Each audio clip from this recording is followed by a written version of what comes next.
Ayan kasi ng asawa ko, pinahinluan niya tong ano dito yung area niya dito.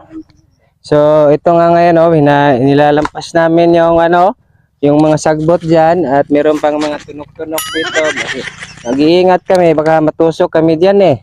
So ito maraming mga sagbot-sagbot dito. Natakot lang ako kasi baka natakot ako eh. Takot kasi akong matakot eh. Kaya hindi ko muna tinapos itong aming hinluan ngayon. So maraming mga dito, maraming mga sagbot dito na hinluanan namin.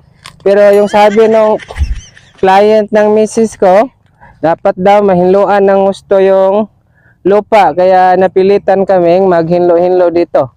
Oh, kita mo naman, nag-iingat nga ako kanina kasi baka mamumo ako eh. So, mahirap na, maraming mga tugsok-tugsok dito, mamumo tayo, matusok yung ating lubot. So mahirap na So baka maadto pa tayo doon sa ospital. So kaya nga ngayon nagpahulay muna kami para makapahinga. Tapos nag-iingat talaga kami na hindi kami mapagod kasi sobrang init eh, makapagod eh. So So ito yung mga tugsok na sinusulti ko sa inyo. Iyan ba? Baka matusok ang iyong lubot niyan, so magaginansya ang ospital niyan.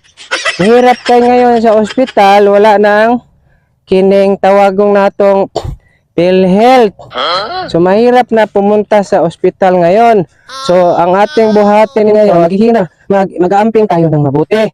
No? So unsa man ang ating mga gihimo, mag-amping tayo kasi mahirap na malisod tayo doon sa ospital eh. So kung ano ang mga trabaho mo, kailangan na mag-ingat ka kasi sample niyan, matusok ang iyong lubot. So mahirap niyan, no? Makakwarta na naman yan ang doktor. So yun ang asawa ko, kawawa naman yan. So siya yung sa kanya yung client na ito. So wala kaming magawa. So inihiluan namin. So, nakakapagod no pag maghirap maghanap talaga ng kwarta. So ganyan talaga ang buhay. So ito yung mga kinural dito, ito yung mga hit-hait dito. Nag-aamping din kami kasi baka masangit kami diyan, matutusok na naman ang aming lubot. So mahirap eh. So mahirap no, mahirap. So kaya yan ang ginagawa namin ngayon, ihinlo muna kami dito, naglalampas pero hindi namin matiwas kasi sobrang pagod, hindi kami sanay nga maglalampas. Okay?